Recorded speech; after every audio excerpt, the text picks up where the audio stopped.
Comment ne pas amener de nouvelles expéditions quand on revient du Groenland? Donc Nivarsiak, un nom un peu bizarre, c'est du groenlandais.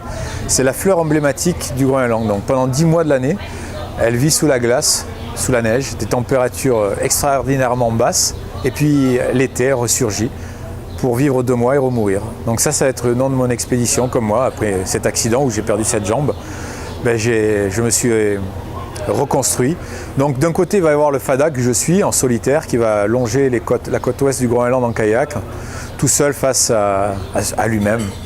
Et puis d'un autre côté, en France, il va y avoir 4 jeunes sélectionnés, abîmés par la vie, qui est amputé, cancéreux, banni par sa famille, enfin bref, un peu Cosette, qui vont suivre de près mon aventure parce qu'ils vont s'y investir et surtout qui vont, un coup d'avion, rejoindre le village de Kulurchuaq, qui est à 1000 km au nord du cercle polaire. Et là, ils vont vivre avec des villageois, dans une ambiance incroyable, puisque personne ne parle l'anglais, personne ne parle le danois, ils ne parlent que le groenlandais, et eux parlent que le français. Mais ce qui va les unir, c'est la souffrance, puisque ce peuple inuit, depuis 20 ans, il y a les courants du sud qui amènent du pesticide.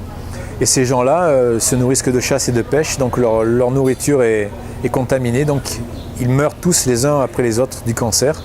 Donc ces gamins esquintés par la vie de France ont rejoint un peuple qui subit les méfaits de notre société de surconsommation. Donc pendant 15 jours, ils vont vivre avec eux.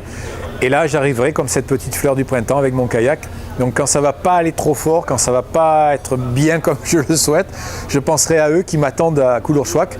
Et donc ça, c'est un beau cadeau. Donc c'est vraiment le mélange de l'aventure engagée, l'homme, le dur, et puis du partage de ce que doit être la vie, quoi. La vie, c'est qu'un partage et c'est nos différences et nos souffrances qui nous unissent.